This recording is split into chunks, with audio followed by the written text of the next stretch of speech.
Hi everyone, welcome to Tamil தேட்டரி. So இன்னைக்கு ஒரு முக்கியமான வீடியோ தான் நம்ம பார்க்க போகிறோம். ஸோ வீடியோ ஸ்கிப் பண்ணாமல் ஃபுல்லாக பாருங்க.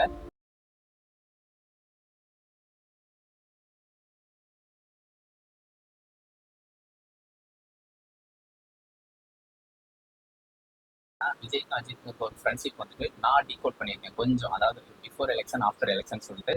ஸோ ஃபர்ஸ்ட் விஷயம் பார்த்தீங்கன்னா, எலெக்ஷனுக்கு முன்னாடி, அதாவது அஜித் ஃபேன் சைட்ல இருந்து பார்த்தீங்கன்னா, அஜித் வந்து ஃபேன்ஸ் குரூப்பை கழிச்சிட்டாரு.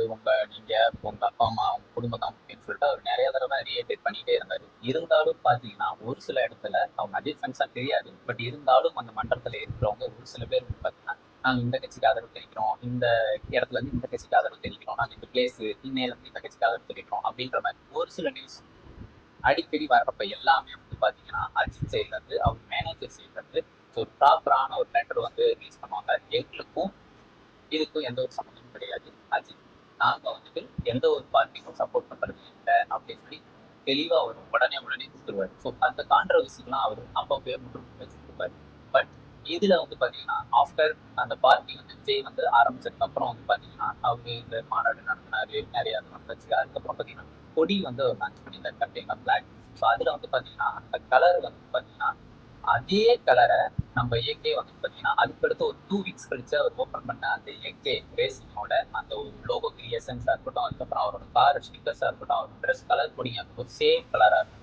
ஸோ விச் மீன்ஸ் இது வந்துட்டு நம்ம அது ப்ரொமோட் பண்றதா நம்ம எடுத்துக்க வேணும், ஃபர்ஸ்ட் விஷயம். பட் ஆனாலும் இந்த விஷயம் அது இருக்கும், நம்ம அதே மாதிரி டிசைன் பண்ணா அது சப்போர்ட்டா இருக்குமே அப்படின்னு சொல்லி கண்டிப்பா அவருக்கு தெரியும். ஸோ தெரிஞ்சும் அது வந்து வச்சிருந்தாரு அப்படின்றதான் என்னோட மைண்ட். நெக்ஸ்ட் வந்து பாத்தீங்கன்னா, எல்லா இடத்துலையும் இப்போ ஒரு எல்லா இடத்துலையும் பார்த்தீங்கன்னா அஜித் ஃபோட்டோ விஜய் ஃபோட்டோ சேர்ந்து இருக்க மாதிரியும், அப்புறம் வந்து பார்த்தீங்கன்னா முக்கியமான ஒரு ஹேஷ்டேக் பார்த்தீங்கன்னா செம்ம பாப்புலராக போச்சு, நான் வந்து அஜித் ரசிகன், நான் விஜய் ஃபோட்டோ. ஸோ இந்த மாதிரி இதெல்லாம் பார்த்தீங்கன்னா அவரு வந்து அவர் சைடு வந்து எந்த அவர் ஸ்டிக் பண்ணலை. ஸோ சேர் த லவ் அப்படின்ற மாதிரி தான் அவர் லிவ் ஒன் டேக் லிவ் அந்த மாதிரி தான் அவர் கான்செப்ட் இருந்துச்சு. பட் இதுவே வேற பார்ட்டி பண்ணியிருந்தாங்கன்னா கண்டிப்பா அது வந்து ஸ்டாப் பண்ணிருப்பேன். ஏன்னா அந்த நம்ம ஜெயலலிதா இறந்ததுக்கு அப்புறம் வந்து பார்த்தீங்கன்னா, அஜித் வந்து ஏடிஎம்ல சேர போறாரு, கட்சி வந்து அவரு ஒரு கிளிக் போறாரு, ஏடிஎம்கேல அஜித் இறந்துட்டாரு. அந்த மாதிரி ஏகப்பட்டது ஒரு ஹைஃபையா பார்ட்டி இருந்தாலும் அஜித் அது எல்லாருக்கும் முற்றுப்புள்ளி தான் வச்சுட்டே இருந்தாரு, தவிர என்கரேஜ் பண்ணதே கிடையாது. பட் இதுல இன்னும் முக்கியமான விஷயம், நம்ம முக்கியமா பார்க்க வேண்டிய விஷயம் என்னன்னு பாத்தீங்கன்னா, கருஷ் கேம்பெயின். அது முக்கிய தெரியும். நம்ம லோக்கல் மீடியால நேஷனல் மீடியா வரைக்கும் வந்து பாத்தீங்கன்னா ஒரு பாலிடிக்ஸை சுத்தி விஜய் தான் விஜய் தான் விஜய் தான் விஜய் தான் அப்படின்ற மாதிரி ஏகப்பட்ட கான்ட்ரவர்சி விஜய் சைட்ல இருந்து அவருக்கு நாங்க வந்து அவர் லா படி அவர் ஃபாலோ பண்ணியிருந்தாலும் நாங்க இதை அப்ரோச் பண்ணிக்கிறோம்னு சொல்லி அவர் பார்ட்டி ஆரம்பிச்சனால ஒரு நாகரீகமாக ஒரு கோர்ட்டு அந்த விஷயமா அவர் மூவ் பண்ணியிருந்தாலும், அஜித் வந்து அந்த டைம்ல ஏகே ரிலேட்டடா, ஏகே ரேசிங் ரிலேட்டடா ஒரு பேட்டி கொடுத்திருந்தாரு நேஷனல் மீடியா. ஸோ அந்த நேஷனல் மீடியா என்ன சொன்னார் பார்த்தீங்கன்னா, விஜய் மட்டும் காரணம் கிடையாது அப்படின்றத ஒரு ஆணித்தரமா சொல்லி.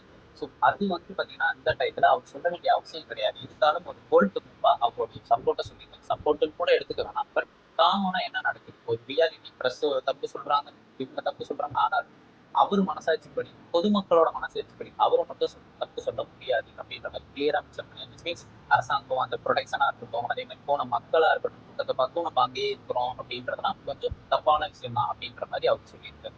அதுக்கடுத்து வந்து பாத்தீங்கன்னா ரங்கராஜ் பாண்டே, அவர் உங்களுக்கே தெரியும், ஒரு மிகப்பெரிய இன்ஃபுளுன்ஸான ஆள் தமிழ்நாட்டில். அவருக்கு ஒரு பேட்டி கொடுத்துருக்கப்பையும் பாத்தீங்கன்னா அவர் பேசுற இன்னுமே இருக்கு, நீங்க போய் செக் பண்ணி பாத்தீங்கன்னா அவருக்கு கொடுத்த பேட்டியிலையுமே அஜித் சார் என்ன சொல்லியிருந்தாரு அப்படின்னு பாத்தீங்கன்னா, ஸோ விஜயோட நலன் விரும்பி தான் நான் விஜய் எப்பயுமே மேலும் வளர்ந்து தான் ஆசைப்படுறேன் அப்படின்னு சொல்றது, அதுவும் ஒரு பயங்கரமான ஒரு லவ் எக்ஸ்பிரஸ் மாதிரி தான் நான் சொல்றேன். ஏன்னா சினிமா வேற பாலிடிக்ஸ் வேறன்றத அவர் தெளிவா சொல்றாரு. என்னதான் சினிமால வந்து ஏன்னா படம் நல்லா ஓடிச்சு, உன் படம் நல்லா ஓடிச்சு, அந்த சினிமா அது தொழில், இது வந்து பப்ளிக் சேவை. ஸோ அது வேற, இது வேற, இது பப்ளிக் சர்வீஸ். ஸோ அதை வந்து தெளிவா அவர் புரிஞ்சுதான் எல்லாமே பண்ணியிருந்தாரு அப்படின்றத நான் பார்க்குறேன். அதுக்கப்புறம் மெயினா இன்னொன்று வந்து பார்த்தீங்கன்னா, இப்போ ரீசெண்டா கேள்விப்பட்டதுன்னு பார்த்தீங்கன்னா, அஜித் படத்துல வந்து பார்த்தீங்கன்னா ஒரு கோ ஆக்டரை வந்து புக் பண்ணியிருந்தாங்க ப்ரொடக்ஷன் சைட்ல, அப்கமிங். ஸோ அதுதான் லேட்டஸ்ட். அதுல வந்து பார்த்தீங்கன்னா விஜய், அதாவது டியூரிங் எலெக்ஷன் அப்ப நம்ம விஜய் சாரை வந்துட்டு தப்பா பேசின ஒரு கோ ஆக்டர் வந்து அதுல இருக்காரு அப்படின்றப்ப, ஸோ என் ஃப்ரெண்டை வந்து தப்பா பேசின ஒரு கோ ஆக்டர் வந்து என் படத்துல தப்பா மீன்ஸ் அவர் கட்சி ரீதியாக கூட பேசினான். பட் இருந்தாலும் அது வந்து அஜித் சார் பண்ணணும் அவசியமே கிடையாது, ஆனாலும் பண்ணாரு. ஸோ அவர் வந்து என் படத்துல இருக்க வேணாம் அப்படின்னு சொல்லி சாஃப்டா சொல்லிட்டு அவங்க வந்து இப்போ வந்து எடுத்துட்டாங்க, அந்த படத்துல இருந்து கமிட் பண்ணதை வந்து எடுத்துட்டாங்க. ஸோ இந்த மாதிரி நிறைய விஷயங்கள் இருக்கும்போது எனக்கு எப்படி தோணுதுன்னா, ஸோ ஒரு மங்காத்தா படத்துல மாதிரி நீ உள்ள நான் வெளியே அப்படின்ற மாதிரி 2 பேரும் சேர்ந்து, உனக்கு நான் சப்போர்ட் பண்ணுவேன், எனக்கு நீ சப்போர்ட் பண்ணு, நியாயமா புரியா போ, நான் உன் கூட நிற்கிறேன் அப்படின்ற மாதிரி தான் எனக்கு தெரியுது. இந்த எலெக்ஷன்ல வந்து மினிமம் ஒரு 5% ரிஃப்ளெக்ட் ஆயிருக்கும் தான் எனக்கு தோணுது. இதுல உங்களுக்கு என்ன புரிஞ்சுச்சுன்றத வந்து நீங்க கீழே கமெண்ட் சொல்லுங்க. முக்கியமா உங்க விஜய் ஃபேன்ஸ், அஜித் ஃபேன்ஸ், உங்க ஃப்ரெண்ட்ஸுக்கு ஷேர் பண்ணி